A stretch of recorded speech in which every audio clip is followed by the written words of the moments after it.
Alors Nicolas Bourdou, vous vendangez pour qui actuellement? On vendange pour la cuvée des 100 vignerons.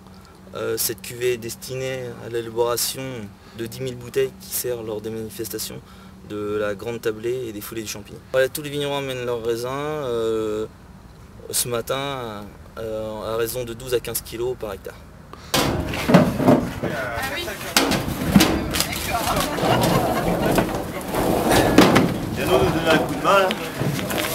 Alors Dominique Joseph, c'est l'activité ce matin. Tous les vignerons amènent leur cuvée des 100. Ah oui, c'est la grosse matinée de la cuvée des 100. On a de la chance, il fait très très beau.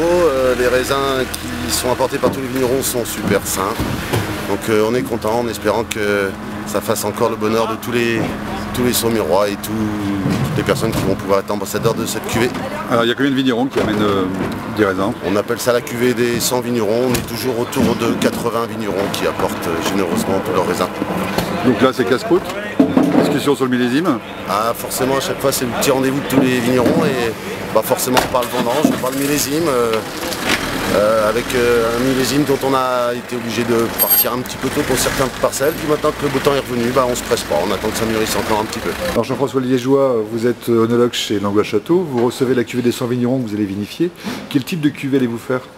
Ce qu'on cherche, c'est une cuvée représentative de l'appellation Saumur-Champigny, puisque tous les viticulteurs apportent un certain quota de raisins en fonction de leur surface.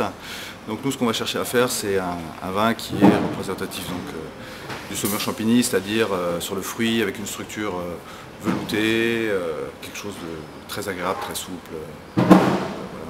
Alors quelles sont les tendances de ce millésime? Les tendances de ce millésime sont assez compliquées parce qu'on a eu un été qui n'était pas très beau, un début de vendange qui était difficile avec pas mal d'épisodes pluvieux, donc un état sanitaire qui était toujours à la limite. Et là maintenant on arrive sur une période de beau temps juste au moment où on commence les rouges, donc c'est plutôt une bonne chose, on va pouvoir les laisser un petit peu encore finir de mûrir.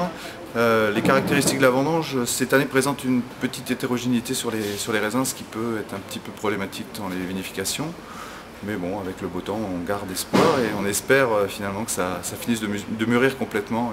Le beau temps arrive tard, les raisins vont se concentrer, arriver à plus de maturité? Le beau temps arrive tard, mais il faut dire qu'on a commencé les vendanges aussi de façon beaucoup plus précoce que les autres années, puisqu'on a quasiment 3 semaines d'avance.